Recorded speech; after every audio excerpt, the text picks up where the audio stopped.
everyone. Welcome back to a brand new episode of the NeoVintage podcast. I'm Jabril, and I'm here with Steve. Hope everyone's doing really well out there. And for you guys who have never seen the show before, we're just two guys that like to talk over the biggest stories in gaming, but we always like to start with what we've been playing. So, Steve, what you been playing? I've been a little busy. You know, we've had some stuff. Just to quickly touch on, obviously, still playing Tears of the Kingdom. Again, we've spoke about it a few times now, and I'm at the point where I think I'm ready to finish it. I've had the final mission for a while, which is, it's not a spoiler, guys. The defeat Ganon, obviously. So I don't think that's a spoiler in any sense. So I've had that mission. I've been just trying to clear up a lot of these side stories, and getting some new armors, and just spending a little time with the game, doing things I wanted to finish off. I don't plan on 100%ing this. I never have. I don't plan on getting all the shrines or the Korok seeds, just because to do that stuff you have to just basically use a step-by-step guide, and I just never felt that need to it. But there's a couple armors I wanted to finish and things like that, so it's exciting. I think I was really impressed with the 5 main temples you do. I think they were so drastically different from one another. It was really exciting. I thought the Gerudo activity was really interesting, the way it was done. It's just stuff we haven't seen too much in Zelda, so still spending a lot of time with it. Maybe as of recording it, I think I might take that pun intended, whatever. I might take that leap and finish Zelda today. If not, definitely in the following week. So for sure, just having a great time with it. I just so happy to do it, but I feel like I've been playing this game for a while now, and it's like I think I got like maybe 60-70 hours in it, so I'm like, I've got my money's worth. $1 an hour or whatever for the game. I'm like, I think it's okay for me to wrap it up. But 2 other games, one demo that I spent spending time, a lot of time with Street Fighter 6. That obviously also had come out. We talked about it. We talked about the demo and everything like that, and getting the hands-on with it. I've been really liking it, just really jumping in with it. It's just nice that so many people were able to jump into this game at once, so everyone's kind of figuring some stuff out. I do obviously spend more of my time in the traditional, arcades and fighting, and a little bit online.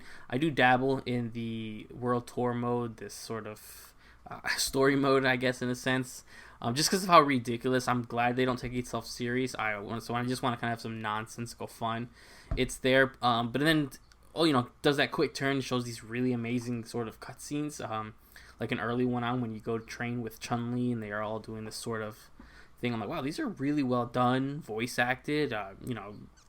Street Fighter's always had this such ridiculous feel to it, and they really just let you experience that more than ever in that mode, which is fine, right? Because if they would have tried to take itself really gritty and serious, it just wouldn't make sense, especially with the way some of these characters are designed and their attacks and the abilities.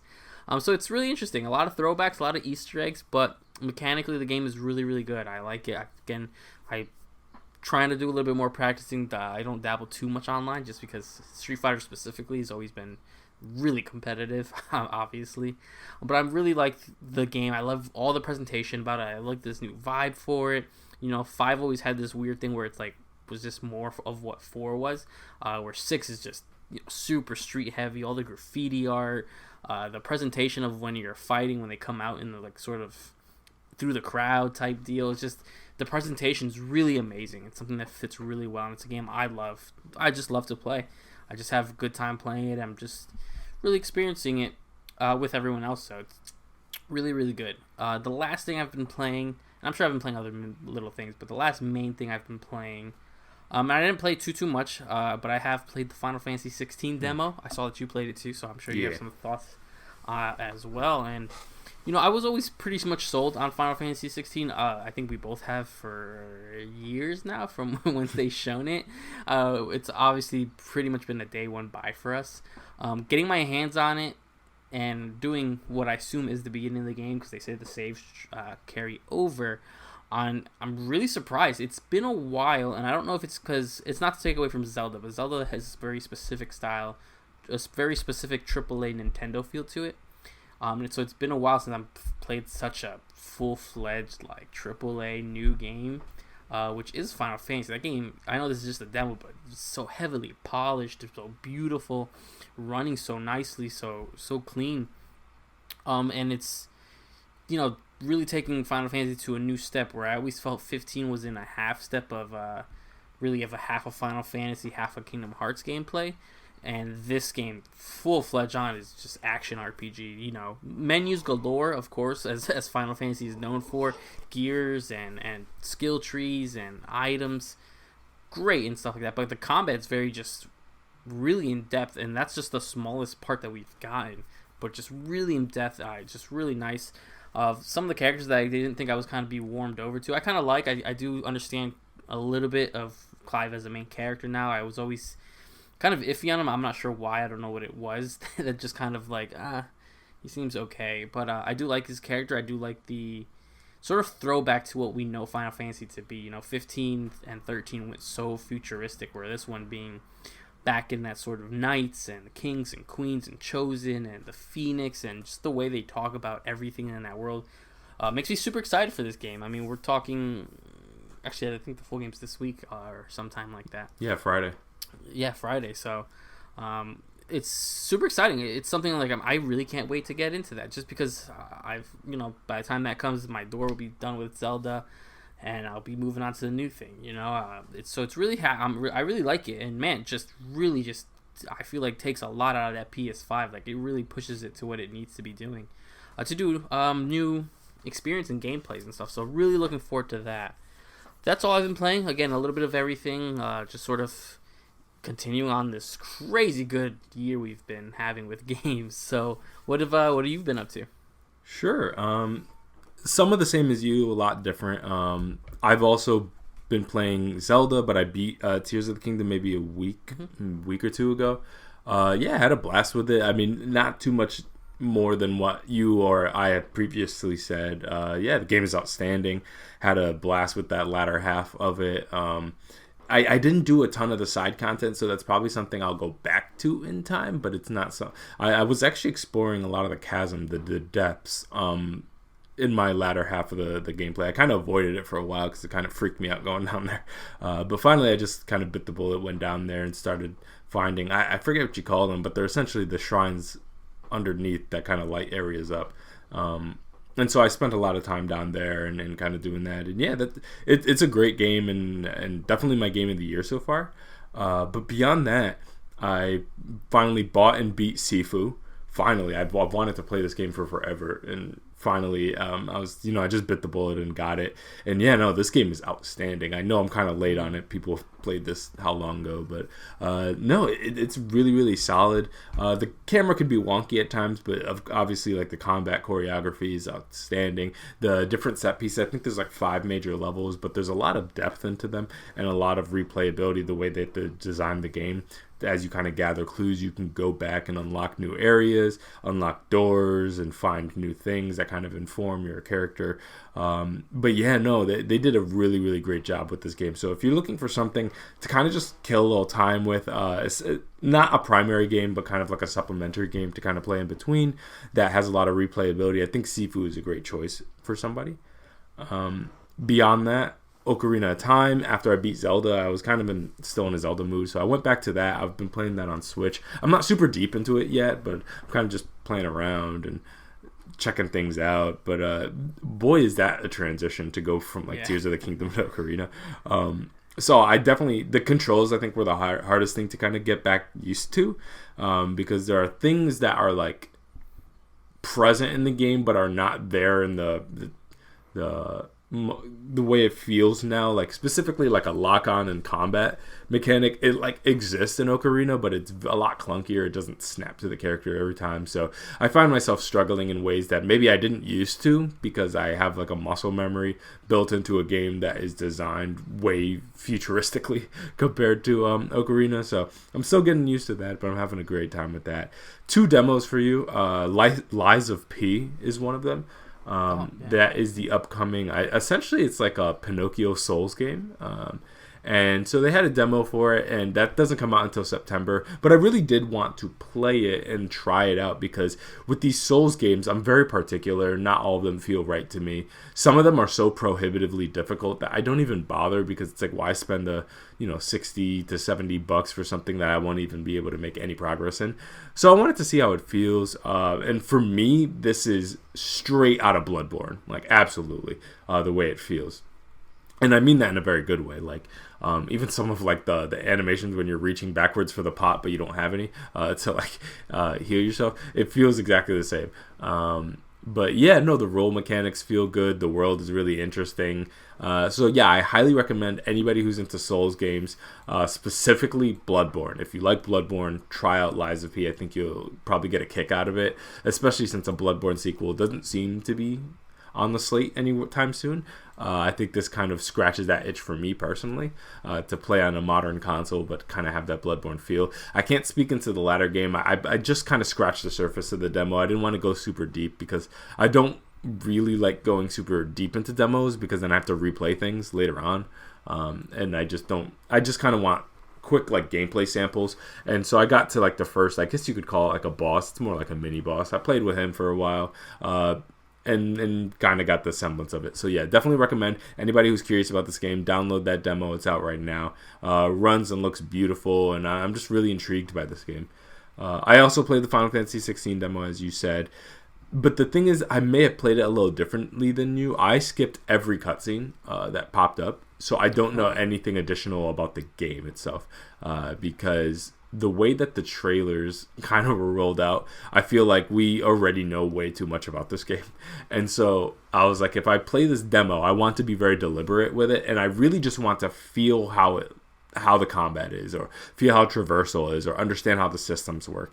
I don't want to know anything more about the story. So effectively, I just had to skip every cutscene. So I can't speak about the demo from a narrative perspective because I honestly have no clue. I was kind of just dropped into set pieces. I didn't know how I got there, but I kind of just wanted to feel things. And then I got decently into it. They started playing around with the flashback mechanic, and I was like, all right, I got what they're going for here. I had faced maybe 2 mini bosses at that point, so I got a vibe for it. And yeah, I really, really like the way this game feels. And this is something we kind of spoke about previously from just the visuals of the demo. But this kind of did confirm some ideas I had about this, that it seems very informed by some of the previous entries.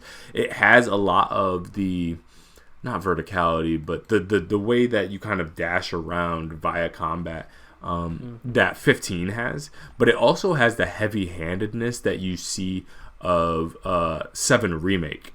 And so that's what I really like about it, that it has some of the quick casting. It's actually quicker casting than for Magic than even 7 was, which was quick relative. I mean, you're just kind of throwing out flames there, but you are using a couple of button mechanics. Now they have a dedicated button because of your power of the Phoenix or whatever, that you can just essentially cast fire whenever you want, which I think is interesting because it kind of offers a kind of shooting mechanic, almost like a blaster, if you will. And yeah, so I think it's really, really solid. I'm excited to jump back into it, but it's certainly something that I'm not going to be leveraging the save that I have for that demo, because again, I kind of just blazed through it because I didn't really watch any of the cutscenes. So I'm going to be replaying all of that and kind of experience everything in its proper context. But yeah, no, I'm liking what I've seen so far. It makes me a lot more excited. I'm glad that it's really close. Because it was so close, I was actually apprehensive about even trying it. But yeah, so, and then beyond that, Street Fighter 6. So okay, and the last game I was playing is also Street Fighter 6, just like you. However, it seems like we're playing in opposite ways. I've almost, not exclusively, because I've dabbled in some of the other modes, but I've primarily played World Tour. And for anybody who doesn't know, that's essentially Street Fighter 6's single-player offering.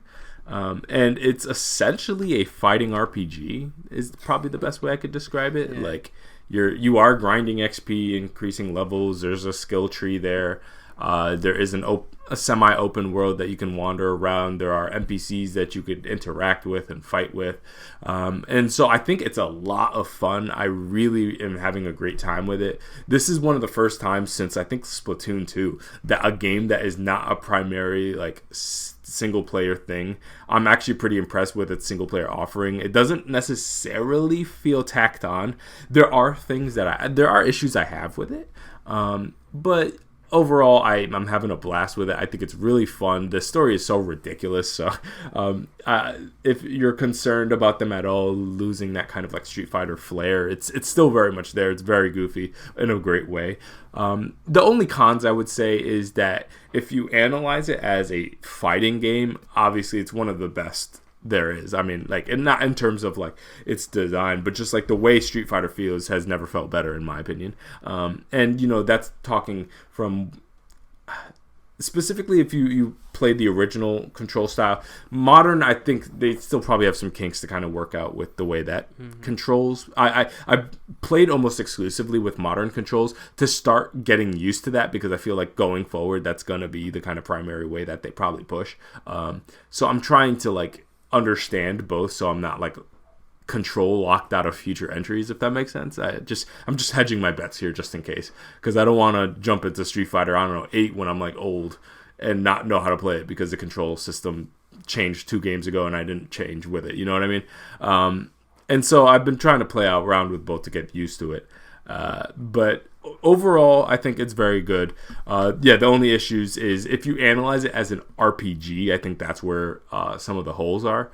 Specifically with balancing issues, the leveling system doesn't really mean what it says it means, and that's my issue with it. Is like, for example, if you're a level 50, my character is around 54 or something like that, level 54.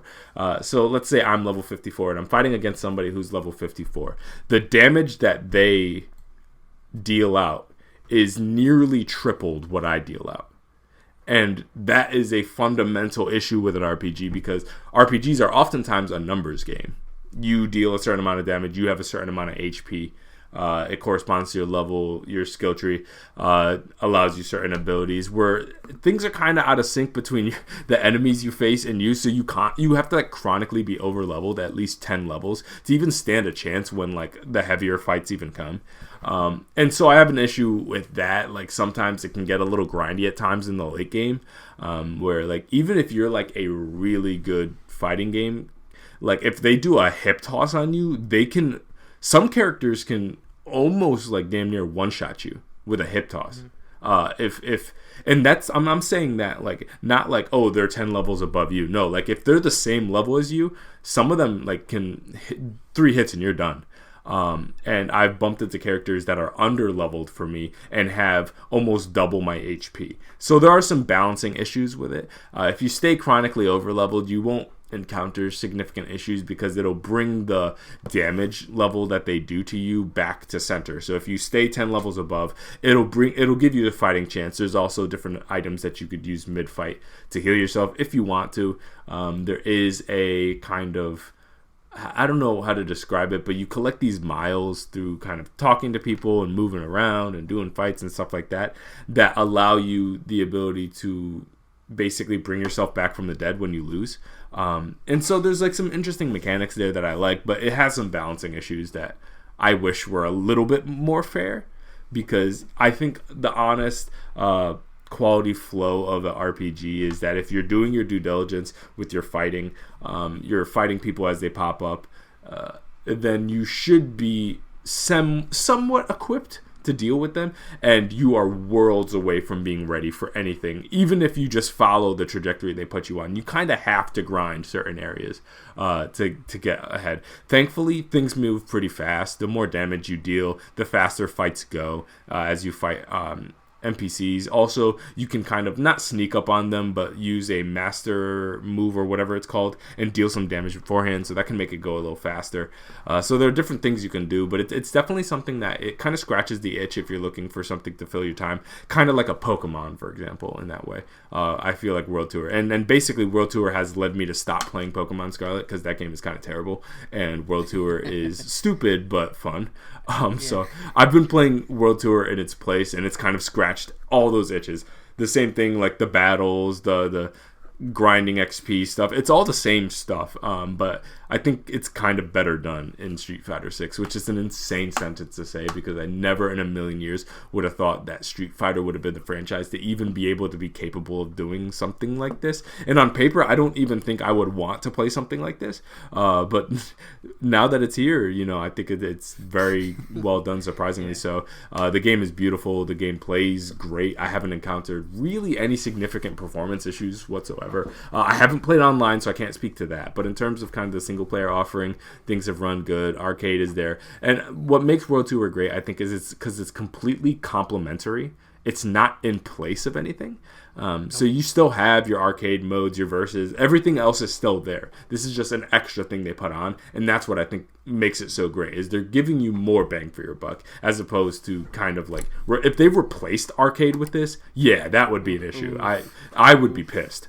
But because this is complimentary, where you really, it's almost a Call of Duty thing, like with the zombies, like play what you want, whatever silo of this game that interests you, go ahead. I love that, and I do hope this continues, and I hope with the DLC offerings that they add more to World Tour, because that late game gets crazy. But you can essentially, I'm on the last chapter right now of World Tour. I won't get into it because there might be spoilers for people who care about, I guess, the narrative of World Tour. But you could probably beat World Tour reasonably around the level mid-50s, 60 probably. But you can level up to 100 from what I understand, but there's not really much reason to do so. So there's plenty of room for them to add more end game stuff. Absolutely, if they're interested in, to add more stronger bosses and stuff like that. And the world exists for that. So definite thumbs up from me. Definitely worth the money. If you're a fighting game fan, I think you're going to be eating great this year between this and Mortal Kombat, because so far Street Fighter has killed it, and I'm very happy with the game. Yeah, no, it's exciting.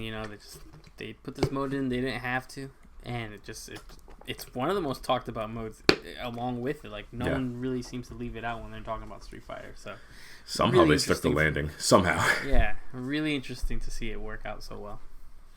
For sure. But we have quite the show ahead of us. We have 3 shows that happened since the last time that we did an episode. So tons of new announcements that I think are very, very interesting. So let's just start with Xbox.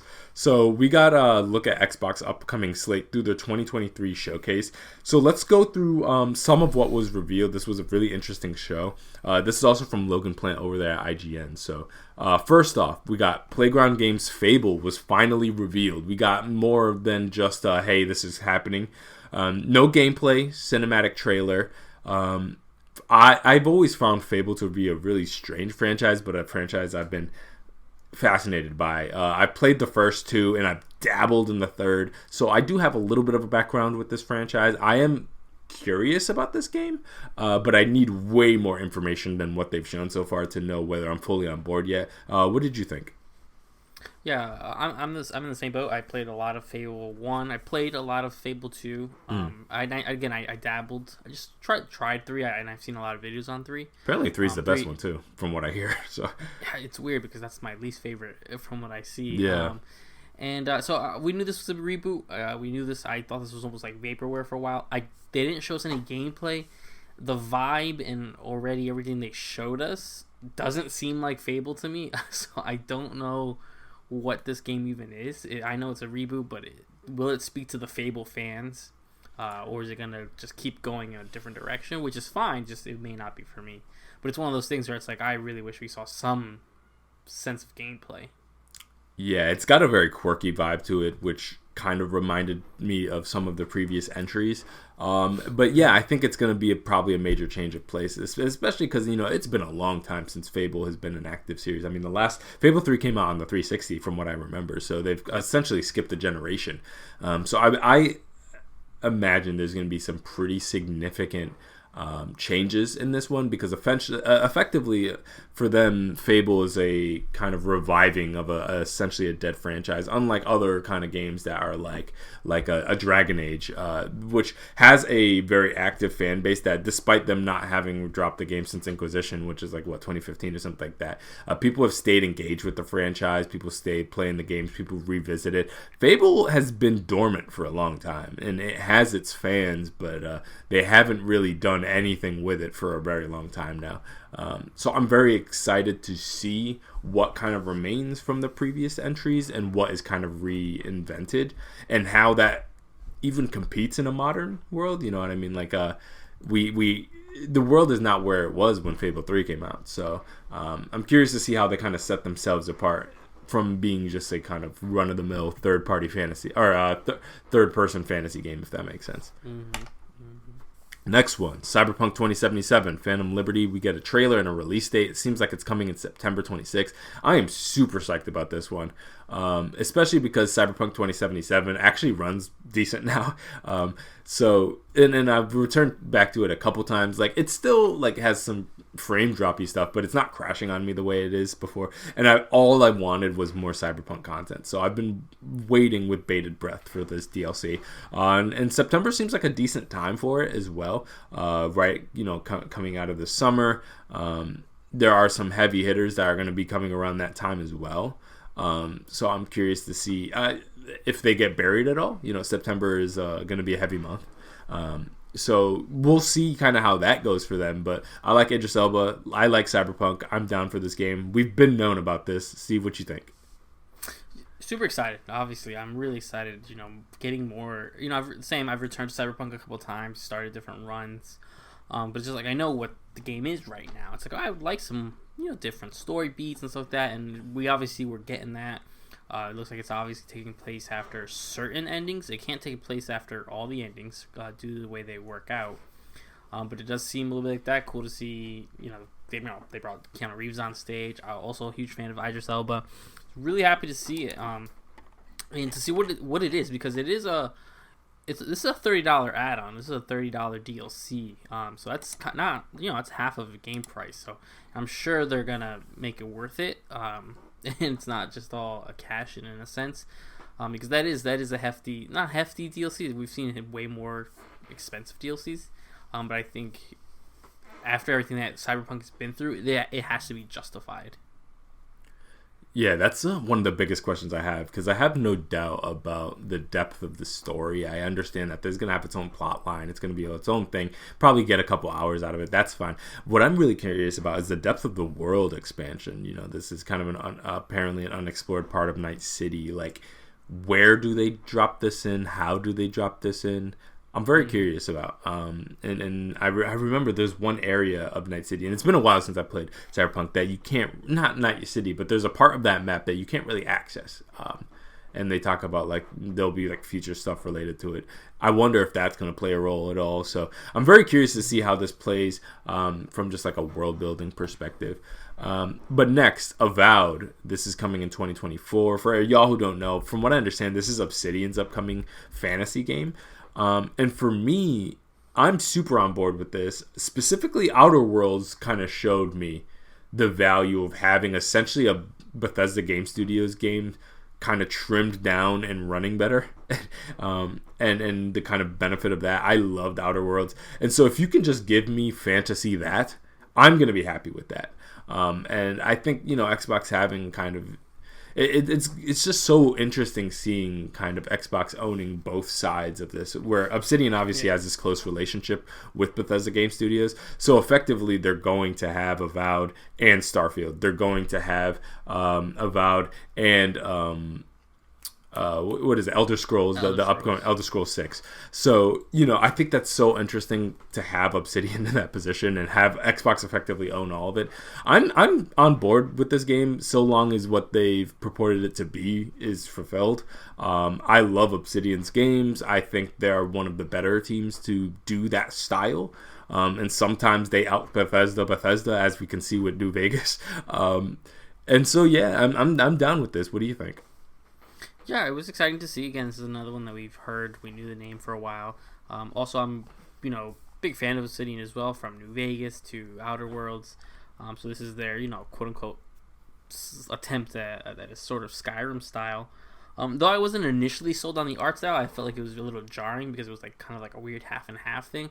After watching a few breakdowns, a little bit more videos, I've kind of been, I got comfortable with it. I don't know if I've been sold on it, but yeah. I'm excited to see, a trim, Skyrim is a game that I've played Skyrim. I do think the game is way overhyped, but also I just think it's so large for no reason. So again, having a nice trimmer, small, a smaller quote unquote, just on a slight sense of it, styled Skyrim game could be really fun, especially depending when it hits.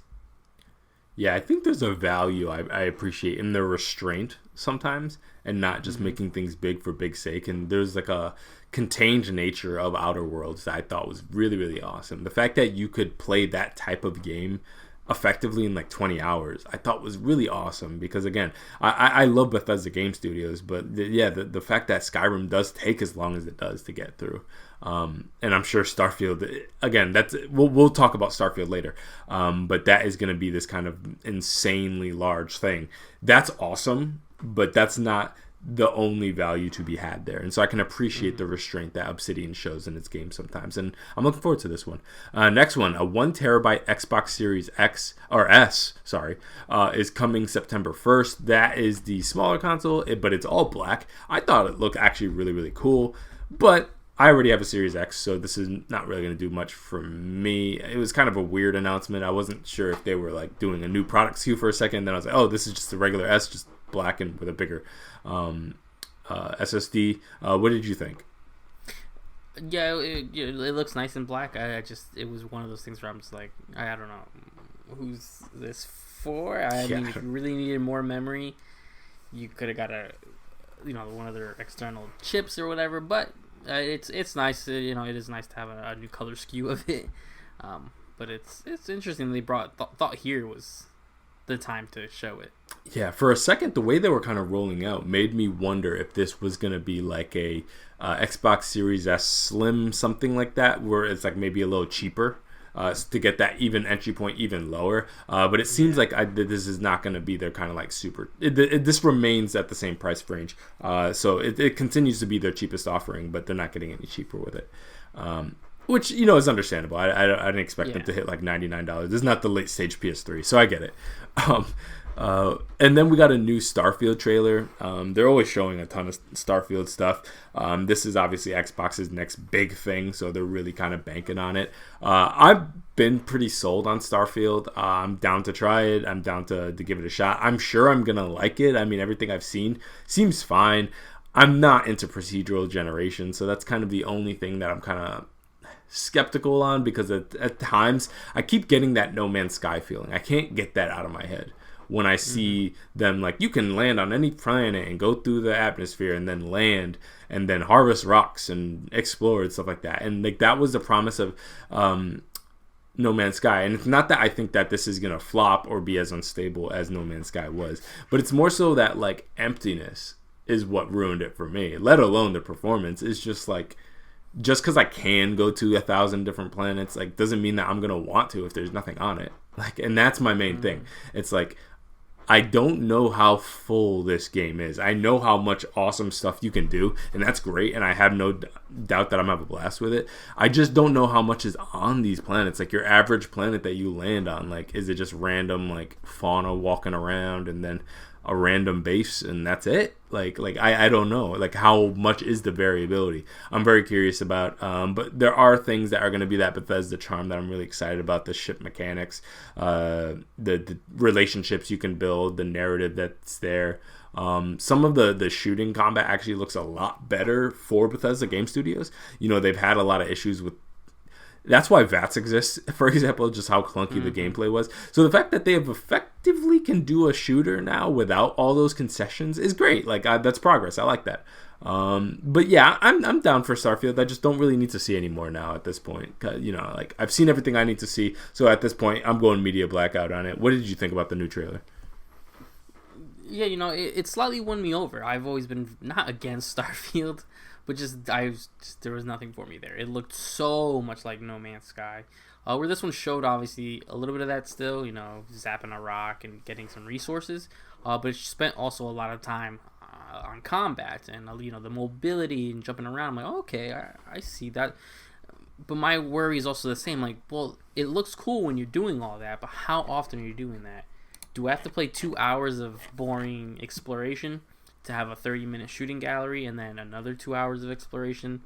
And that was my issue. My big issue in No Man's Sky is No Man's Sky, you could explore all you want. There was nothing there. And that seemed to also be here in Starfield, where you're like, yeah, you can explore all these lands, and there was nothing for what seemed to be miles. So it was still worrisome. Obviously, this is a big day one Game Pass game that they keep pushing, and that's probably why I'll test it out first, because it's a game that I know I will quickly find out if it's for me or not. But this trailer did sell me on the fact that I am looking forward to it now. I'm like, you know what? I want to play Starfield on day one. Do I want to buy a $300 collector's edition so I can have a watch? No, absolutely not. But, it did kind of win me over, which it needed to. Yeah, I think this in some ways can fill that hole that we've seen in their schedule, that next big thing from Xbox. Mm-hmm. I feel like that will kind of buy them some time, certainly. Like, I don't think this game's going to be for everybody, but I think having just a major AAA game on your on Game Pass, I think is going to be a breath of fresh air, because it's felt like it's been forever since we've had one of those. We have Compulsion Games South of Midnight revealed. This one apparently was in-engine footage, but it seemed like purely a cinematic. So I don't have much thoughts on it. The overall vibe and aesthetic and character design seems really cool, but beyond that, I don't know anything about it. What did you think? Yeah, I know nothing. It was just again in-engine. Looked interesting. I like some of I like the art style they had going, but again, we saw nothing about it, so it's like I don't know how to feel over it. Yeah, part of me is not real. I'm really getting less into teasers as I get older and as time progresses. When they have nothing to show, no information about it. Like, I don't necessarily need your first thing out to be like a full gameplay demonstration, but when you give me so little, I'm like, I don't know what I'm supposed to do with that. So it seems gonna, like, I'm sure it'll be fine, but I need more information. Ubisoft's Star Wars Outlaws is coming next year, and that also showed up at the next show that we'll talk about. But Star Wars Outlaws, very bold promises that they're making related to the openness and expansiveness of this game. It's a lot bigger and bolder than I thought it was going to be, actually. I thought it was going to be another third-person action Star Wars game, which I was totally down for. I love Star Wars, so I'm down to see it. But it seems like to be quite the game that they're trying to make here in terms of exploration and random encounters. They also have you can go from space through the atmosphere and land on the planet type thing as well. And apparently there's lots of random encounters that you can bump into, and raiders, and shoot this person down and do this thing and follow this thread. I think it's very interesting. I'm curious to see how much they're able to actually meet with that. But I'm hoping, in many ways, it seems like the Star Wars game I've wanted for a long time. But I'm tempering my expectations. I don't know why, but there's a small amount of skepticism I have with this game. But I'm very much down to see where it goes. And I like so far, the primary protagonist seems pretty interesting. Some of my favorite corners of the Star Wars universe have to do with the underground and the outlaws and stuff like that. I'm a really big fan of this character named Dr. Aphra, who kind of exists in that world in the comics. So I love seeing that kind of world being translated to a video game. Do you have any interest in this? Yeah, it does look interesting. It is one of those things where it's like, man, it's one of the things I'm like, I definitely gotta wait for a review. It's hard to want to jump in unless I see something really exciting. Yeah. But Star Wars, pulling away from what we know Star Wars to be, especially the original, that specific timeline, the whole Skywalker thing, exploring the other universe, the rest of the galaxy, it can be interesting. I do like what I see of it. I just like, what is this exactly? It's sort of my feel for it. It's like, we've known that Ubisoft's working on an open world Star Wars game for a while, and I'm like, okay, we can see how it is, but it's one of those things I need to see those exact moment to moment gameplays. It's like, what is the game really to offer me besides a small adventure in the universe of Star Wars? But it is something that's on my radar now. I'm like, I will keep an eye on it to see if I get a little bit more hyped for it, or when the discussion starts coming around for it more.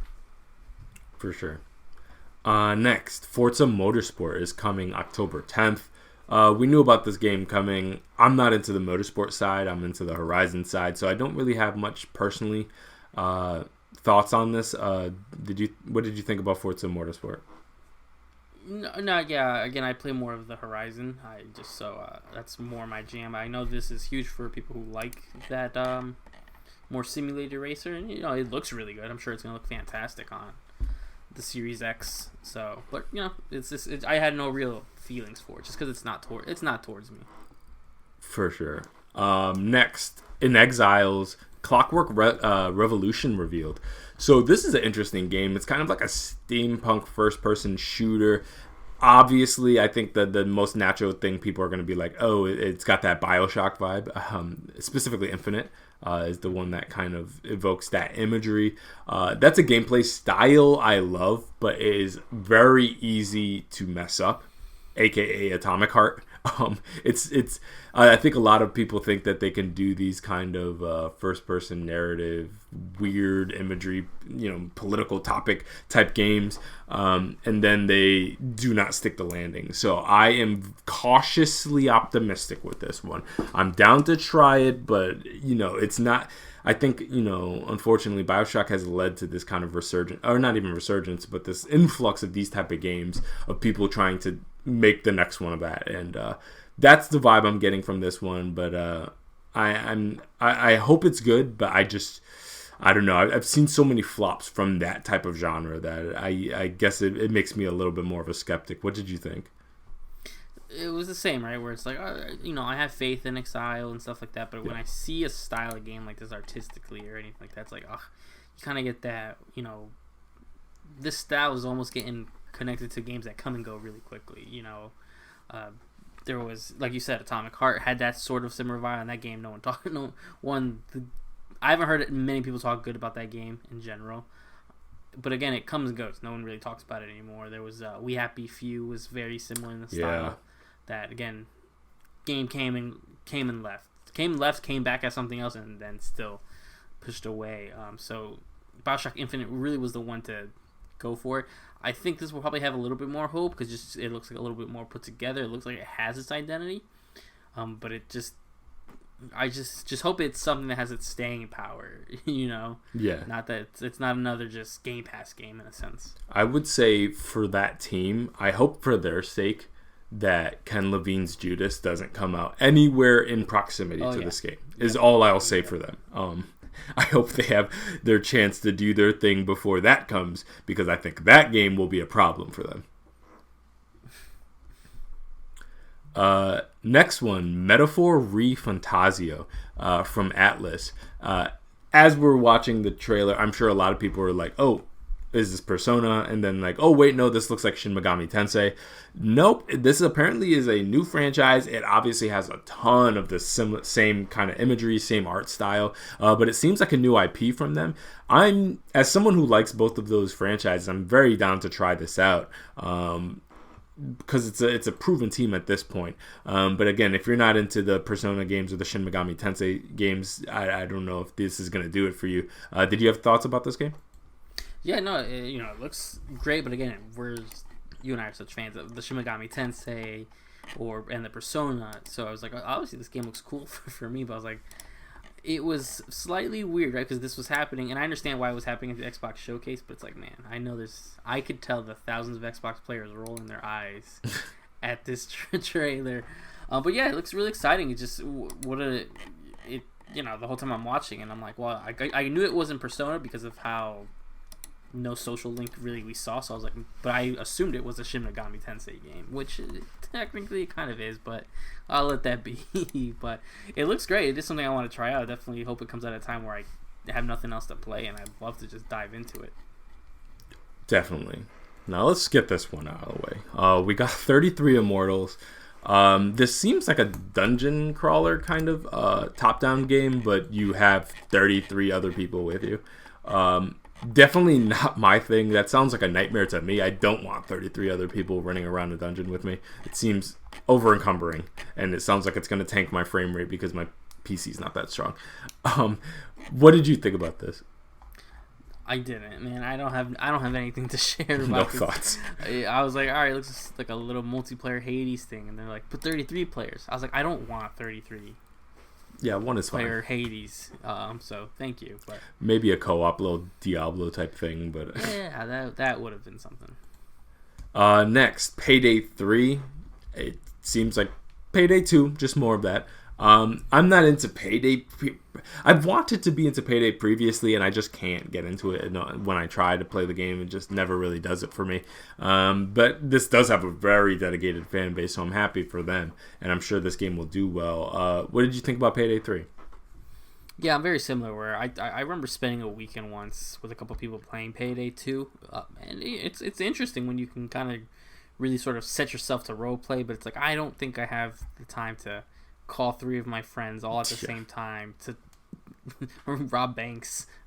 Essentially, I just don't have that time. But I'm not mad at it existing. I know it's a huge community that's been waiting for a while.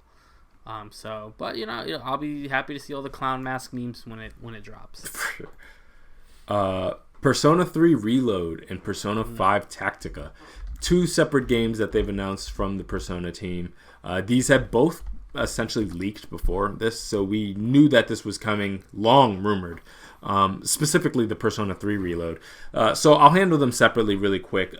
Persona 5 Tactica reminds me a lot of the Persona Q series back on 3DS. Yep. I don't know if you remember that, but and those games not really for me.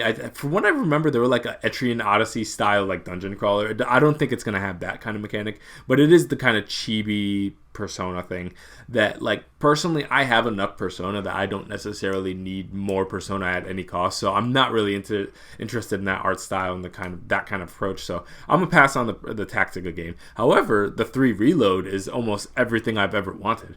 I've long touted Persona 3 as probably my favorite one for a long time, but yeah, it's been kind of just stranded on PS2 and PSP, and so it's really awesome to finally have that. And then it came to Steam over time, but I've wanted it to get that Persona 5 treatment, you know what I mean, to have that kind of openness and in that new engine, because it's such a compelling aesthetic, it's such a good story, such an interesting cast of characters, and I feel like it, just because of the time of it kind of gets underrated. A lot of people talk about 4, a lot of people talk about 5, but a lot of people overlook 3, and don't get me started about 1 and 2, but yeah, so I'm so glad that this is going to get some life thrown into it, and it seems like it's getting the proper remake treatment, which is just a dream come true for me.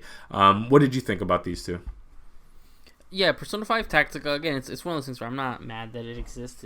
It's there, and usually when Persona launches a new Persona, they take their time with the spin-offs. I thought we were kind of over with the Persona 5 spin-offs. We had the Persona 5 Dancing. Then we had the Persona 5, I call it this. What was the sequel? Strikers. Yeah. I kind of thought we were sort of over it. If anything, I thought we were going to get an enhanced fighting Persona game with a little bit mix of all the cast.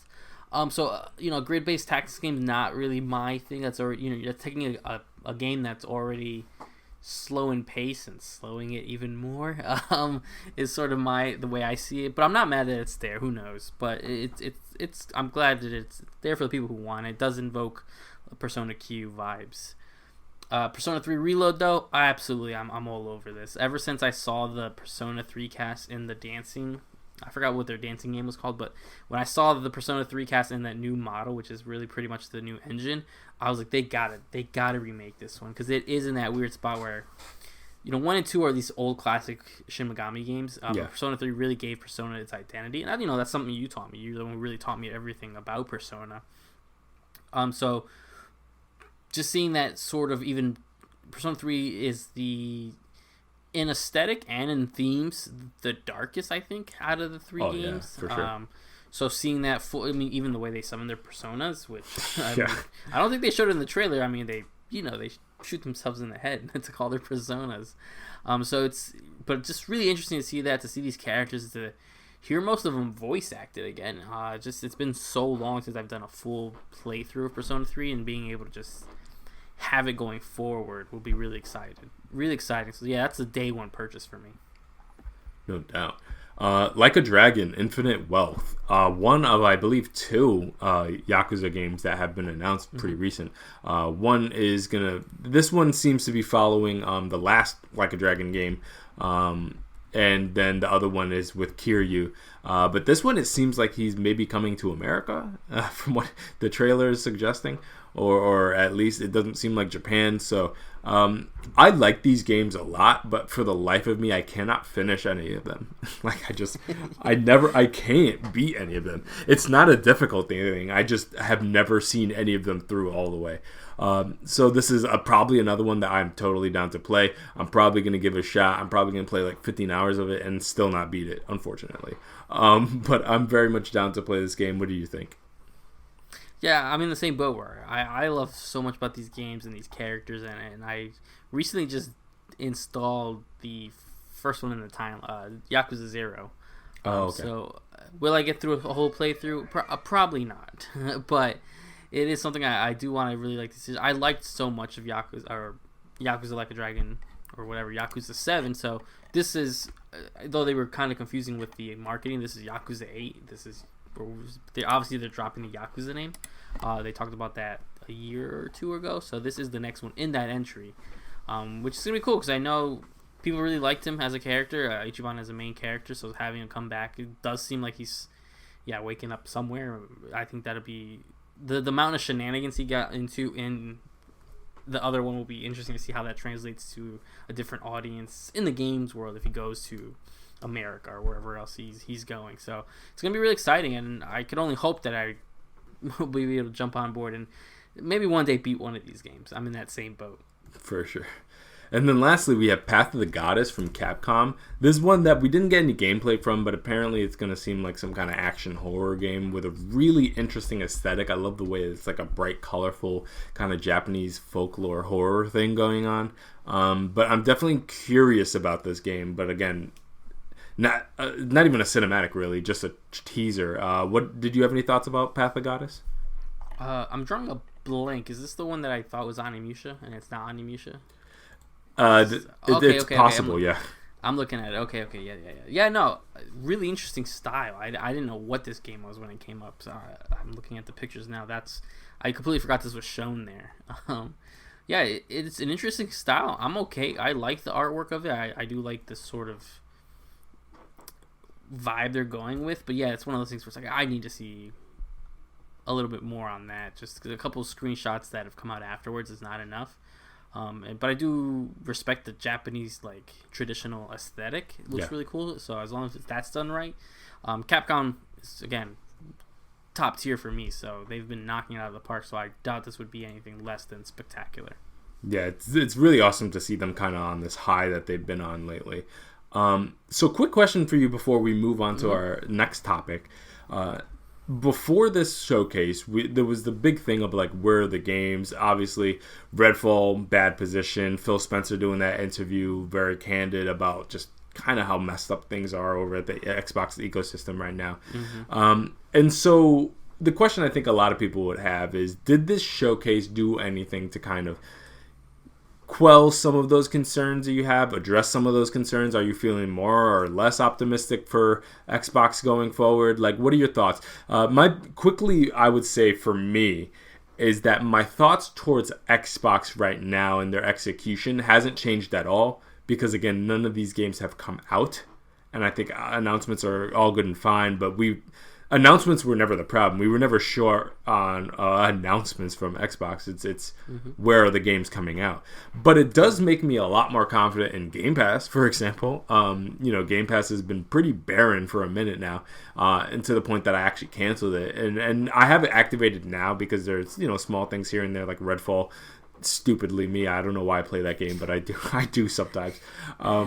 But it does make me feel a little better about the future of Game Pass. There's some major stuff that are going to be coming to it, but I'm I'm not much feeling different about like the general ecosystem of Xbox right now because nothing really changes with this. A lot of these games, major first party offerings, we already knew were coming. So what are your thoughts? Yeah, it felt initially like a step in the right direction. When I started looking back at it, though, besides Starfield kind of winning my attention over, everything that I'm really excited for is third party stuff that I'm realistically going to play on PlayStation. The Star Wars game, the Capcom game, the Persona 3 remake, Like a Dragon, the Cyberpunk DLC. So when you look at just the first party stuff, it's like, well, yeah, South of Midnight, we saw a small little CG trailer. Forza's not for me. Clockwork is a mystery. And Fable really pushed me in the opposite direction where I feel less interested in it now more than ever. So it's nice, but skeptically looking at it, we see a little bit of a mix of everything. A little bit of the shooter, a little bit of this, a little bit of this.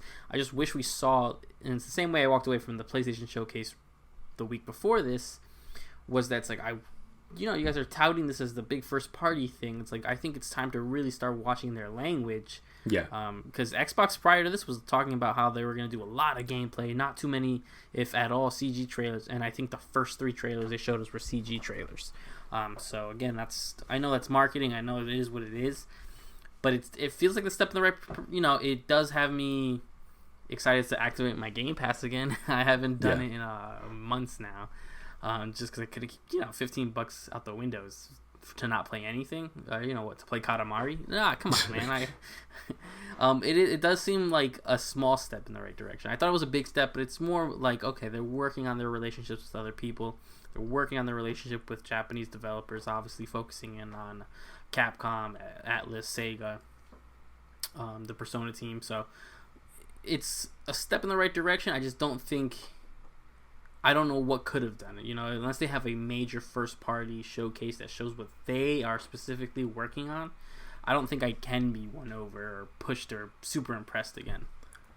Yeah, and the funny thing is, and I like the showcase overall, and again, I like my Xbox. Yeah. I hate to put all these caveats, but I don't want people to think I'm just like hating on them. But it's funny, I don't know if you remember, but the last episode when PlayStation had their showcase and they went, I remember that petty tweet. I didn't forget that tweet that they had, basically showing all these games that were also going to be on Xbox, basically as a little, wink and a nod to, hey, these are not exclusives, like they're going to be here too. PlayStation, if they were feeling petty, could do the exact same tweet for this showcase, which is another thing worth saying. Like, again, from Phil Spencer, a lot of talk about the first party and all these things in the oven, and I think when it's all said and done, I can't wait to see kind of what the revamped Xbox first party output looks like once everything finally catches up. But eventually you have to hit a point where it's like, it's 2023, like how long are we talking here? Like is 2024 going to be the year? Because 2022, I don't know if you remember, was barren as well. And they were like, next year. And here we are with 2023. And a lot of the we got Starfield, and that's great. But it looks like from the first party, that's going to be it. And with Peace and Love, that was an acquisition that wasn't internally developed the whole time. And so everything else is 2024. So, is 2024 going to be when all the internal parties are able to go? I don't know, but it's like how long do you get to punt that down the road before you're like, okay, what is going on? Like, you know what I mean? But yeah, overall, if everything lines up the way it does, like I'm looking forward to getting some action out of my Xbox because I've had nothing to play on it for a minute now. Like some serious time. Like obviously I dabble with things here and there, but I'd love to be able to lock in on my Xbox for an extended period of time. And it's really just been my PlayStation and Switch getting love, but which I hate when I see a machine just kind of collecting dust there. Especially there's the practical side of it. You spend all this money on this machine, you want to use it, but at the same time, like it's an ecosystem that I generally like. I like the Series X quite a bit. I think it's a really powerful machine. It runs beautifully. It's quiet. Like I like it a lot. And I would love more reasons to play it. So overall, I think it's actually a really solid showcase, but it doesn't necessarily calm any of the concerns I have because I still think they still apply. No, absolutely. I completely agree. It is that weird thing where it's just like And I feel bad because they're in a losing game where it's like no matter what they do, it's like we're left wanting more. But it's like, well, we invested into your ecosystem, into what you're talking about, and we haven't gotten our money's worth in a sense. I didn't tout this crazy first party thing that you were building. Y'all did. You know what I mean? Exactly. But we can move on to the next show, which is it was a smaller show, but pretty strong. Again, also coming from Logan Plant, IGN. We got another look at Star Wars Outlaws, where we saw the more 10-minute gameplay showcase. Saw a little bit more of what they wanted us to see in it, and it won me over a little bit more when I had seen it. It still was more of that. I just don't know. There's like a weird vibe I get that I do want to play this game. I am a huge Star Wars fan, but it's like I haven't even played I never finished the 2 Jedi games that we got from the others. Jedi Survivor I haven't even played, and I never beat the other. What was the first one? Jedi Fallen Order. Fallen Order. Yeah. I never beat that one. So, and I know it's a different style of game, but it just kind of feels in that boat. Do you have any more to say on Star Wars Outlaws? No, for the most part, same thoughts as before. Still, I would say, a little skeptical about it, because especially this is not like a Naughty Dog making it, so it's not a guaranteed hit, you know what I mean? And it is Ubisoft, so there's going to be that checkboxy thing that their games tend to have that can be fun at times, like Far Cry, but can be encumbering at times with other games. So we'll see. Next up was Avatar: Frontiers of Pandora, the long delayed Avatar game. Shit. I've seen the first movie. I haven't seen the second movie yet because I don't have 3 hours to wait. So I don't have much more to say. It looks interesting. It looks fun. It's just nothing here speaks to me just because I'm not. I like the first movie. I'm just not a huge fanboy over it. Any thoughts on Avatar? I mean, I have no doubt that this game will probably be very, very good, but I'm not interested in even this IP in general. I'm kind of over the Avatar thing. I was over it in 2009, let alone now. Like, I'm cool. Yeah, definitely. A surprise one for me come up: Prince of Persia: The Lost Crown. So when they showed us this trailer, where I was seeing this sort of side-scrolling, I wasn't sure what I was watching, just because we had so much cool stuff going on, but eventually it clicked and I'm like, this is a new Prince of Persia for sure. And we got it, so it looks interesting. A definite, I don't know if you consider it a reboot or what we call it, but they're calling it a Metroidvania semi-open world, but it's all looking this 2.5D, so it's pretty exciting. I don't know, I got excited for it. Prince of Persia is a long dead IP for a while, and then we have the whole issue going on with the remake. But seeing the new art style, the new abilities, it's not just a remake of the old side-scroller games. I mean, he's got powers in this one and everything, with, of course, time powers as well, which is a big staple of the series. So it looks exciting. It's something I definitely want to play for sure. How did you react to Prince of Persia? Yeah, I don't have a really long history with Prince of Persia. I played them a little bit, I think, in like the PS2 days, but I don't really have much of a history with it. But this one definitely seems a lot more my speed. I love a Metroidvania, so I'm down to jump into this. I like everything I saw. Looked pretty good. I'm not the biggest 2.5D person, but I can grin and bear it at times if the gameplay is solid enough. So long as this game is stable and well designed, I'm totally down to play it. Next we got another look at Assassin's Creed Mirage, a more look at the combat. I didn't watch too much of this because I'm sold on Assassin's Creed Mirage. We keep seeing it. I feel like we keep seeing it. It's the other game that just shows up everywhere. But we do have the official launch. I don't know if we've had it before, October 12th this year, so that's exciting. I know we've talked about it before. Big throwback to the origins of Assassin's Creed, so really excited to get back into that, to go through this adventure as Basim. So I know you're super excited for this as well, right? Oh yeah, I cannot wait for this. Like, I'm dying here waiting for this to come out. It just looks so good, and that's the big thing is when I see now we saw some like looks at the UI, and you could tell that they're taking all the stuff that they've learned from the newer games, but just applying it in basically the old style world. It looks a lot more contained. It has the safe houses that remind me so much of Assassin's Creed 1. Like, it's just, I'm loving everything I'm seeing. It looks amazing, and I have no doubt that this is going to be a great experience. And we'll get into these upcoming future projects that are coming, but I love the idea of kind of simultaneously coupling these games where not necessarily at the same time that they're releasing them, but having a smaller contained environment and then having your big ones. And the big ones can come out every couple of years, but pumping out maybe these smaller ones, if you want to get closer to annualized experiences, I think that's the way to do it. I don't think they should go back to annual at all, but I'm saying if they want to get closer to that, I think games like this is totally the right move to make. Like, hey, they're doing they do this similar thing and they go back to like Italy. Oh yeah, come on. Like, so I'm absolutely sold on this. Yeah, I can't wait. That's one of my top games for the year for sure.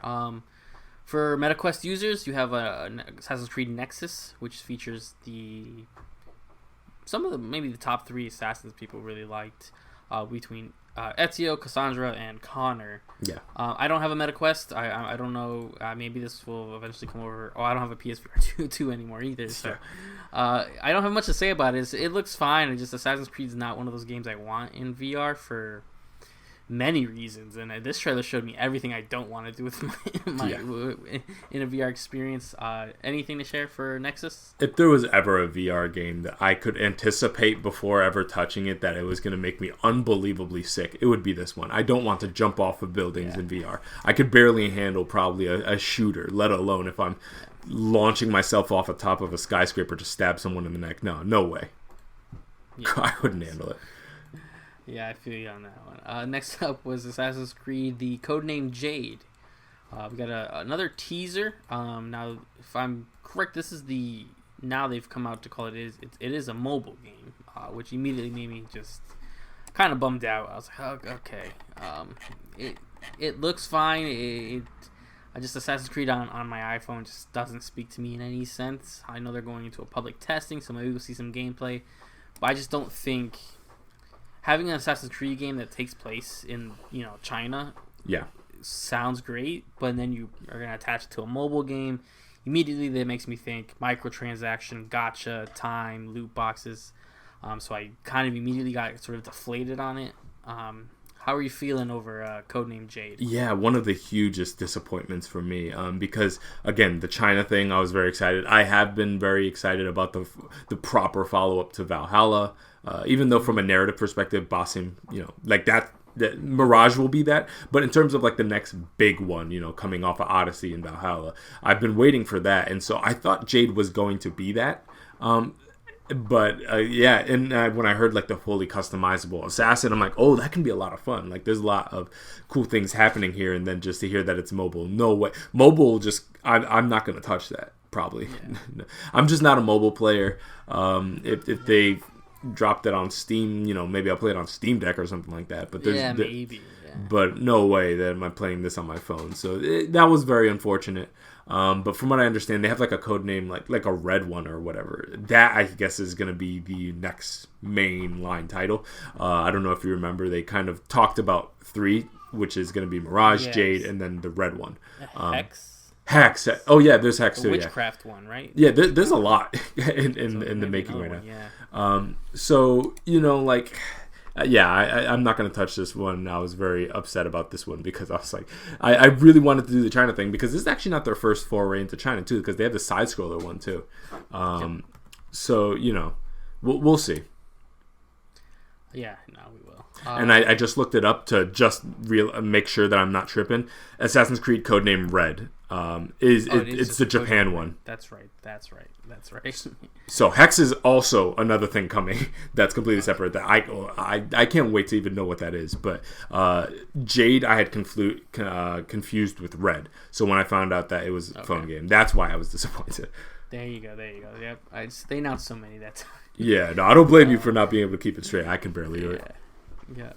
Next up, Ubisoft's also partnering with Netflix for an anime based on the Far Cry 3 expansion from years ago, the Blood Dragon expansion, that super cyberpunky DLC that came out of nowhere. They're doing an anime. Obviously, it'll be on Netflix. I don't know. I don't know how to feel. I'm like, it looks like nonsense, but the game DLC was nonsense as well. So it might be pretty interesting for some people. It doesn't really speak too much to me. I'm not a huge Blood Dragon fan like many others were. You giving this a watch? That's the thing. Normally, based on the IP, no, I wouldn't be. That's not really my... Like, I liked Blood Dragon when it came out, but I don't know if I cared about the lore so much to the point that I'd want to watch a show about it. However, I do trust Adi Shankar. And that's the only reason why I might check this out, is because he killed it. Like, he killed it with Castlevania.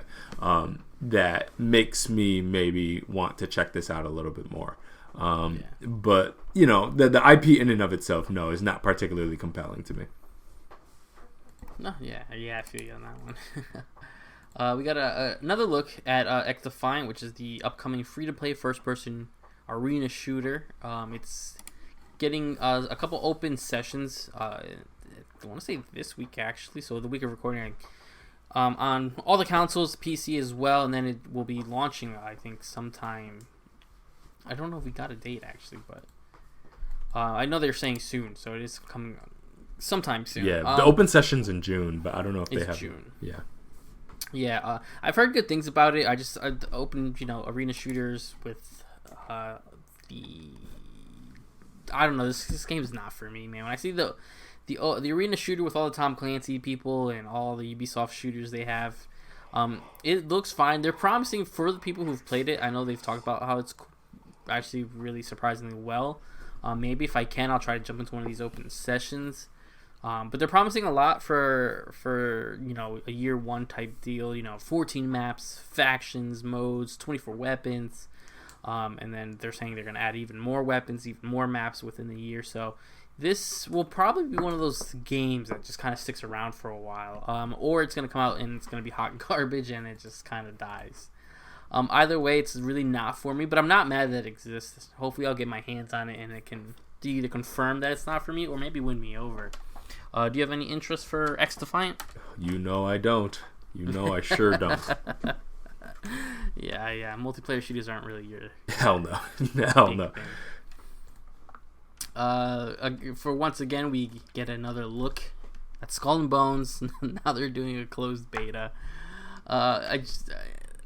Which is really the opposite of what you think you need. If you want people to get excited for this game, you need as many people as you can to get a hands-on with it and maybe be convinced that they want to play it. I've long gave up on Skull and Bones. There's nothing. From every time we see it, it looks like it's nothing for me. So when you give me a trailer and half the trailer, the guy singing the song on stage was just not gonna win me over. So how are you feeling once again on Skull and Bones? This game better be the most incredible pirate game of all time. Like I don't know how this game is still even being talked about, because from what I understand, this was like a little spin-off of like Odyssey or something like that from their Assassin's Creed. It was what? 3. Oh, so it's even older. Okay. Yep. So that's even worse for them. But yeah, no, this I just can't believe we're still talking about this game at this point. It's like one of those things where I just want it out so we can move on, like, and not hear about like Skull and Bones' inevitable delay and this is wrong and this is. I don't really understand the demand for this game, because I just don't. It's so much delay and so much pomp and circumstance for something that is like such a niche. It seems like for people who are into like ship combat sims. I guess good for them, but. Yeah, it's going to be a weird thing, because anybody who's interested in the kind of exploration-based or, like, being out there on the sea thing, they have Sea of Thieves that I feel like would scratch that itch. For anybody who, like, wants to for that niche community, they got that. If you have an Xbox, I guess, there is that limitation. But, yeah, no, Skull and Bones is a weird one for me. Definitely not interested, because ship combat is my literal least favorite mechanic from the Assassin's Creed games. It's one of the more frustrating things for me personally. I think 4 does it the best, but 3 ship combat is just, oh my god. And I mean, I find Origins to be annoying too. Like, it's not my thing. So yeah, I'm definitely skipping this one. No thanks. Yep, and the last thing we got at their showcase was Tom Clancy's The Division Resurgence, which I got disappointed a little bit, but then I readjusted and it was the same. I had to go look up. I'm not mad that this game exists because it is a mobile game, but it's not in place of anything, and that's the way to do mobile games. We've always said that. I don't care that this exists because not only do you have the first 2 Division games, we also have the free-to-play Division game somewhere on the docket eventually. So having a little spin-off sort of fun, mobile game, I'm not mad at. It surprisingly looks really well done. I don't think I'm gonna play it just because I'm not gonna hook up a backbone to my phone so I can play this when I can just play the Division, or maybe even the new Division when it comes out. But again, I'm not mad that it exists. It actually just looks like, and it sounds bad, but actually for better ways, it just looks like more Division, which is great. How did you react to this one? Yeah, I mean, certainly not for me, but I think it's a very smart move, especially with people seeing the success from Call of Duty Mobile. I think, it makes a lot of sense for them to step into this. But yeah, I want a proper... I'm a Division fan. I love the Division 1 and 2, so Division 3 is the one that I'm waiting for. I couldn't care less about the mobile ones. So yeah, smart decision for them, but definitely not touching it myself. Yeah, and that was it. So, again, Ubisoft's always a weird one for their showcases where it's like we either get a lot of stuff or kind of nothing. Ubisoft's done this weird thing where they've played it so much, like they've told us years in advance what they're doing. So all these showcases are really going to just be continuous updates on that, in a sense. They did that Assassin's Creed Direct, and now they're like, all right, here's the update on these 3 Assassin's Creed games. And it's like, okay, that's fine because that's what I expected from it. But again, people jumping in not knowing that's what we're going to get for the next couple Ubisoft forwards are going to be updates on the thousands of projects they have working. But all in all, I thought it was an okay one. Again, I wasn't really even looking for... I think I did miss this one. I had to watch it in a recap because I just missed when they were doing their forward. Again, some cool stuff. Again, Mirage is really exciting. Prince of Persia was a fun excitement, sort of surprise. And everything else just really wasn't for me. But it is for those fans.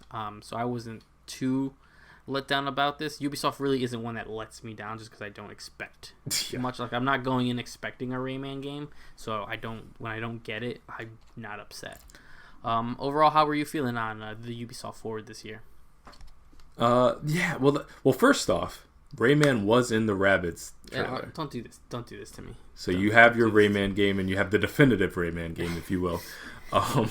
But no, what the funny thing about the Ubisoft conference, it was kind of an interesting thing for me because it's like, okay, the showcase, like most Ubisoft forwards, are like, okay, it is what it is. Like, I'm not disappointed. Just like you, I have no expectations. So I'll take what they present me, and it is what it is. And I don't have a huge investment in their ecosystem. So, like, I love Assassin's Creed. I love Far Cry. They certainly have franchises that I like a lot. So when it comes out, cool. And it'll come out when it comes out. And that's kind of my approach to it. But at the same time, I thought it was super refreshing to see a really clunky, poorly paced conference from Ubisoft. It's like a throwback. Oh, yeah. Like, it felt like 2011 again, and that was a nice feeling because we're in this day and age of super tightly edited, super choreographed, like state of play Nintendo Directs straight onto YouTube, where they're one of the few people still doing the classic format, opening with Just Dance and all that nonsense. And so I can really appreciate them really holding on to like the worst things about E3. It's a throwback. And I was just waiting for like Jason Derulo to come out and present something. So from that perspective, I thought it was really funny and entertaining just because it was so painfully awkward. Like when Adi Shankar came out and stuff like that. And every delay, I mean, like you'll see like the devs come out and they're on the verge of having a panic attack. The poor guys, get them off stage now. Like, it's just... Like, I miss those things kind of sometimes. So, like, when Ubisoft announced that they were doing a forward, I was like, oh, hell yeah. Like, because I already know, it's going to be a lot of this, and I could use some of that. So, overall, it was kind of a terrible showcase, but it was a terrible showcase in a great way, in the Ubisoft way. A way that only they can do it. Facts. Lastly, we have Summer Games Fest. This is Geoff Keighley's event, and we got a whole bunch of stuff from that one. Obviously, it's formatted a little different than the other showcases. It's not like this fixed show happening at a certain time. They kind of drip things out over time. But here's some of what was revealed. This is also from Logan Plant. He's killing it this week from IGN. So first one, Final Fantasy VII Rebirth is coming early 2024. I was really excited to hear that window. That's a great thing because it gives us perfect breathing time for Final Fantasy 16, so they're not stepping on each other's toes anymore. To me, early 2024 means what, like latest March maybe? What did you think about this? Yeah, I need this game now, man. Let me tell you. Yeah, it looks so good. It looks so good. I'm excited to just jump into this section of Final Fantasy VII, because this is the meat and bones of what you would play with the original Final Fantasy VII. So it's going to be probably the same here. You know, you got such a setup in Final Fantasy Remake that Final Fantasy VII Rebirth is continuing that. We saw, Red 13 a little bit more. We saw a couple more areas. We know it's going to be open a little bit more. Perfect timing, I think. Again, like you said, you get Final Fantasy 16 from June all the way to the end of this year, let's say, with the accolades and everything like that, but then you can just rev up and start just advertising to a game that needs no advertising, right? Final Fantasy VII Rebirth is going to be fantastic. I'm really excited. Really excited. It looks great. I'm okay with the marketing they're doing with, it's on 2 discs, even though I probably will get this digital, so it won't matter. Yeah. But it's just being so big, though, that they're going with that direction. Because Final Fantasy VII Remake, I have it physical on PS4. That was 2 discs as well. Oh, was it? Okay. It was. You have an install disc and then you play it. So I laughed when I saw that because I was like, well, part 1 was anyway, though. Yeah. Super excited for Final Fantasy VII Rebirth. It's gonna be amazing. It already looks amazing. And I think this is going to be the title that really answers a lot of the questions, because for anybody who has played 7, we know how much Uncharted ground they have to cover at this point. Like, Midgar is such a small slice of the original game, so a vast majority of the game is post Midgar, so they have yet to cover a vast majority of the game. There's still entire characters that they haven't introduced to the party that play major roles. Most of the lore hasn't even been explored yet. Like, they've only very lightly scratched the surface of the whole Genova Sephiroth thing. Like, all of that stuff has barely been touched at all. So I'm very excited to see not only how they approach all that, and then how they kind of change the story, if they change it at all, how they adapt all that, but how they incorporate that much material into 2 more games, because they made it clear it's going to be a trilogy. How do you cover that? Like, how long is this game really going to be is my main question. Like, the first one was approximately 30 hours ish. Like, it was not 5-ish. Yeah, you could bang it out a little sooner, but for the most part, if you did all the subsequent things, 30 on the long end if you do all those virtual nonsense grinding out, but 25 for the average person. So it was a relatively self-contained experience, a decently like a short length for like a Final Fantasy game, but based on the amount of ground they have to cover, you would imagine these subsequent 2 games are probably going to be longer. And so that's why I'm really excited. Not only we're going to get open world, and I'm sure it's going to be beautiful and run great and all these fun adventures that you're going to go on, and they're going to probably find areas that they expand on, like they did with Midgar. They expanded on so much there, but simultaneously have that much content in one game is going to be really good. So I have no doubt that this is going to be a pretty revolutionary title from Square. Next up, we got Spider-Man 2. We got a release date, October 20th, 2023. So as y'all know, when they showed it off, they didn't give a release date, but now we have it, October 20th. Anybody who paid close attention to the leaks and the Sony slate and stuff like that could make inferences about around the time this was coming out. A lot of people were guessing mid to late October, so this falls in line with what everybody was thinking. Spider-Man 2, I already know you're on board, but what are your thoughts? Yeah, no, exciting. It is weird that they saved the date for not their own showcase, and they did reverse. Because I think this announcement was a week after, roughly, of their showcase. So the date was not a surprise, like to them anyway. They knew when the game was coming out. But yeah, if you looked at all the leaks, you saw that it was supposed to be sort of mid-October, super late September, I think, was the original window they were maybe hitting. But yeah, it's super exciting. We saw the official, I guess, cover, which is the plain red background, and then we have the two Spider-Man. We have Miles and Peter on the cover. Miles showing off his abilities, and it's Peter all having the venom going up his arm. Oh, so yeah. super excited for that. Yeah, I really can't wait to get to that game. But I'm at that point. That's it. I don't want to hear anything else until October 20th. Yeah. Next up, Mortal Kombat 1, another trailer. I've already seen everything I got to see with Mortal Kombat game for this one. I'm super sold on this one. I believe it's coming out in September, if I'm not mistaken. So, this game's going to be dope. What you think? I love the seamless transitions also, just to mention before I pass it to you. I love that from like the character to the load to the actual stage. Like that seamless transition is really cool. Yeah. I think that's a really cool thing, and it's something they've slowly been working towards. If you go look at like the transition from 9 to 10 to 11 to now Mortal Kombat 1, again, it's a little weird to see some of these. It's such a, I don't know what engine they're using, but to see the characters all look so different from what I'm used to them seeing. It's a little like Johnny Cage, I'll be honest, almost looks like a random NPC to me. I see what you mean, yeah. In context, I think it's going to be great. The combat was really cool. It showed a lot of the, I think they're calling it bone crushing mode or whatever, which it used to be called, X-ray, then it was critical hit or whatever they call it. But it looks fun. It looks a little bit more like it looks like what Mortal Kombat looks like. So I'm excited to see it. I'm excited to get my hands on it. I'm glad I don't have to wait too long. It's not something that's going to percolate for too long. Before we know it, we'll be playing it, and it looks fun. For sure. We have Sonic Superstars. I believe that's coming out this fall. So next Sonic game. This kind of looks like a new take on the kind of a throwback Sonic vibe. I'm really curious to see what your thoughts are on this. I'm down for this. I don't mind this. I'm like I would say above casual, not like hardcore like you, but like above casual Sonic fan. So I'm definitely down to check this out and see kind of how they approach kind of 2D Sonic now.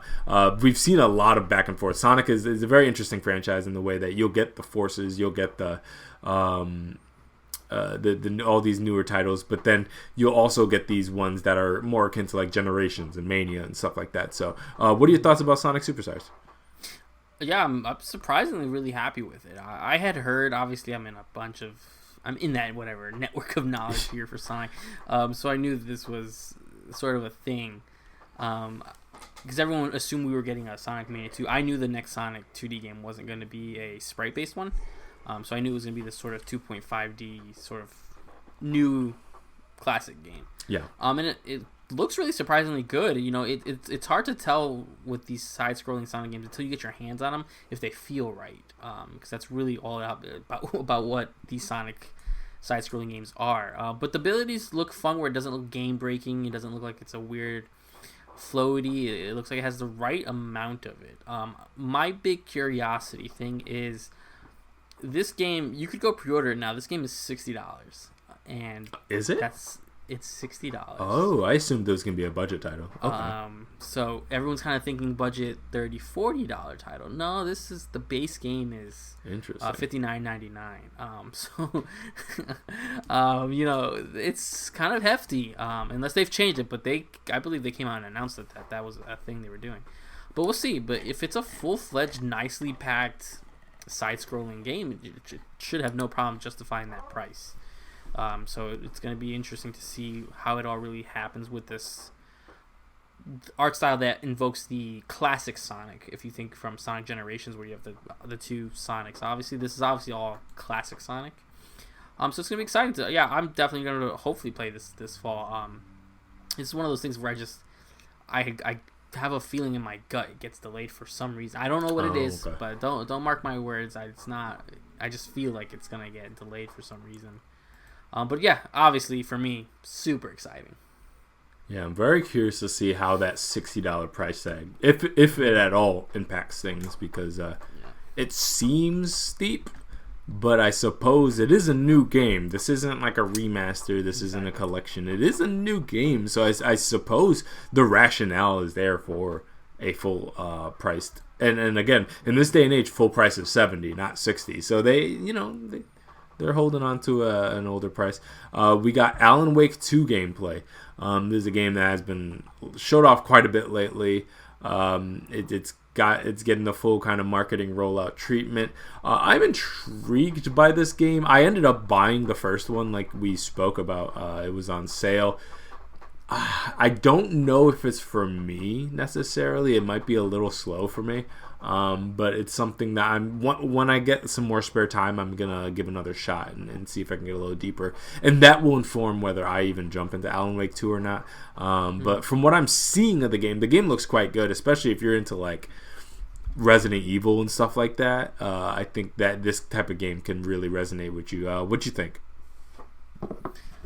Yeah, no, I feel very similar. Where I think I also purchased it 'cause I think we said it was like $10 or something on PlayStation that week, and it's just something I still haven't dived into. It's just sort of sitting on my media bar, and it's like because I know it's a little bit more slower pace, detective work, and the second one from WeC looks like it's gonna be even more of that, right? You play as Alan Wake and the detective, the FBI agent. They said the gameplay's gonna be 50-50. Which could be pretty devastating from some, if you're waiting to play the whole second game as Alan Wake, you have to split the half that time as someone else. Could be there, but playing as an FBI agent, I'm assuming there's going to be even more detective, slow work. But it really is going to stand on if I really get into Alan Wake 1, if I'm going to be at all jumping into Alan Wake 2. Yeah, well, hopefully all those die-hard Alan Wake enthusiasts can stomach some of the upcoming stuff for the game. We have Like a Dragon Gaiden. So this was the second one that I kind of alluded to previously. It has the original protagonist in it. It looks like a pretty traditional Yakuza game, but it looks gorgeous. I loved the graphic style and just the way everything looked. And I'm sure this is going to be a really, really solid game. I'm not caught up on those Yakuza, and I don't know how much or I guess it's called Like a Dragon now, so Like a Dragon. I'm not caught up in that way, so I don't know how much they tie into each other, so I don't know if I could jump into this one and be okay. I'm assuming probably, because I know there is a continuing narrative, but I don't think it's so hardcore that I'd be lost necessarily, considering the fact that I have played Zero and Kiwami, so I do know the core cast for the most part. So yeah, I might jump into this one. I like the franchise a lot. I like the open combat version as well as the turn-based, like the other Like a Dragon game did. So I'm kind of down for whatever. What do you think? Yeah, this is kind of in the same boat where it's like, yeah, I do know this one takes place obviously after Yakuza 6, I think. But even if you look at what the game's called, The Man Who Graces Name, you can make an assumption that this is sort of could be not a reboot, but storyline wise, it's probably a good starting point if you needed to jump in. For sure. I mean, again, I know very little story wise of what happens in 6-7 games of it, but it is something that I'd be interested in. Again, seeing that these Yakuza games are not old, but play a little old, some of them. Yeah. So seeing that sort of beat 'em up engine rolling in the new stuff is exciting. Moving along, we got John Carpenter's Toxic Commando. Looked okay. Not really my thing though. Like I have plenty, I think, of like first person shooters I'll probably go to before this. So I'm probably gonna pass on this one. What'd you think? Yeah, I mean it was a fun CG trailer. I just didn't really know what I was looking at. Yeah. Taking on hordes of enemies in the sort of 80s style could be fun, but again, it's just it didn't do anything to really invoke. I don't know. It looks fine. I was just like, okay. I just kind of nodded my head to it. We have Sandland. This one I'm actually pretty excited about. I really loved this manga as a kid, and Toriyama's the GOAT, so I'm definitely down to see what they do with this game. I don't know too much about it. Hopefully it's solid, but I don't think it has a release date or anything like that. But I think there's going to be some kind of like it's going to be an action game. I don't think it's going to be like that strategic whatever sim or anything like that. Any interest in Sandland? Yeah, just because I'm such a huge fan of Akira Toriyama's, obviously his art style, which is synonymous with Dragon Ball. Yeah. I've never watched the anime or read the manga from the 2000s, so I don't know anything about this. But showing us a little bit of that like tank and melee combat, I was like, this is definitely something I could jump into because already the aesthetic speaks to me. Just invokes Dragon Ball and Dragon Quest, obviously for obvious reasons. Yeah. But yeah, no release date. It's probably one of those things that will just probably drag on for a while. But I would hope that I get the chance to really jump into this because it looks fun. It does. I mean, it looks like something I probably would want to play. We have Pal World again. I feel like this game has been shown a couple times. It's Pokemon with guns. A lot of people have kind of talked about it. It looks nuts and ridiculous. It's farther off than I thought it was too. I think the early access is in like January or something like that. So it's not coming super soon. I'm intrigued by this game, but I don't think it's going to be very good. It looks kind of stupid. But I think it could probably be some fun. It's probably going to be something I'd rather play like on Steam or something like that. Any interest in Pal World? Not really. It's surprising. I thought this was already in early access. Yeah, me too. I could have sworn it was. But it's one of those things where it's like maybe when everyone's talking about it for a little while, depending on pricing or whatever, maybe I check it out once on Steam. But besides that, I'm not dying to play a Pokemon game where you shoot things. It's not really. Those aren't two things I want put together. For sure. Next, Final Fantasy VII Ever Crisis is getting a closed beta. For y'all who don't know, this was announced sometime back. I believe with like the first Soldier game or something like that. And it seems kind of like a chibi adaptation of the totality of Final Fantasy VII, so it includes a lot of the side material as well. I'm probably going to play this. I mean, I like Final Fantasy VII quite a bit. I'm down for more Final Fantasy VII, however they choose to kind of show that off. It kind of just depends on its availability in terms of console. I don't know where this is coming out. And I'd probably rather play this on my Steam Deck if possible, or Switch, but probably Steam Deck. This is definitely something I want to play handheld. So long as it's available to do that and the price is not hitting me over the head, I'm down to try it out. What do you think? Yeah, it's same. It is an interesting take to redo basically all of Final Fantasy stories, like the universe of Final Fantasy VII, to do it in a way that it kind of, I guess you could play it chronologically in a sense. But yeah, all depending pricing, how the release schedule looks, where this release is. Because sometimes it looks very mobile-ish, and I don't remember if they've ever announced where exactly it's coming. But it's. I hope it's not mobile, man. I would just really hope to I would love to just pay up front for something like that. Actually, so I'm looking at the trailer right now. Pre-registration begins now for iOS and Android. So never mind, I don't want to. Oh yeah, I'm looking it up. It is phone. Never mind, I'm good. I am super good on that. We can move on. And then, what a disappointment. Why do they constantly do this to us? Yeah. We have Twisted Metal debuts on Peacock on July 27th. I could not be more disinterested in franchise than this. Or not even franchise, just a show. I don't want to watch this. I like Anthony Mackie, he's cool. But I'm not into Twisted Metal like that. And I'm certainly not into most of these show adaptations. I'm not interested in Gran Turismo. I'm not interested in Twisted Metal. Do you have any interest in this? You know, I do like Twisted Metal. Story-wise, Twisted Metal didn't really have too much of a story till like the last game that we ever got. Okay. I'll give this a check out just because, like, I think I want to say in January, I bought a year of Peacock for like $10. So okay. I'll have it when it launches, and so I'll have no reason not to watch it.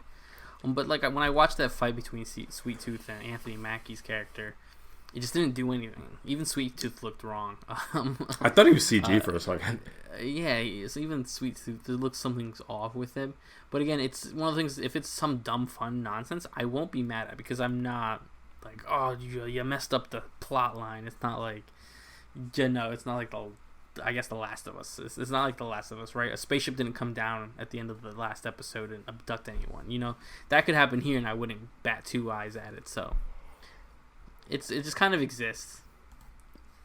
Yeah, for sure. Yeah, I don't think this is going to light the world on fire, but, you know, who knows? Maybe it can kind of lead into bigger things with kind of Twisted Metal being in the culture again, being spoke about. Maybe that could translate into, since a renewed interest in it, maybe a new game. That could be something that's a little bit more intriguing. So there's potential here. Yeah, I also have Peacock, so maybe I have no excuse. I'll do that sometimes. I'll like have the streaming site, but I'll just opt to not watch it anyways. But so yeah, I mean, we'll see. I'll probably give it an episode like I give Halo. Like I give Halo like an episode, and I was like, I am good on this. But so yeah, I might check it out or something like that. But yeah, that was Summer Game Fest, and that's our show.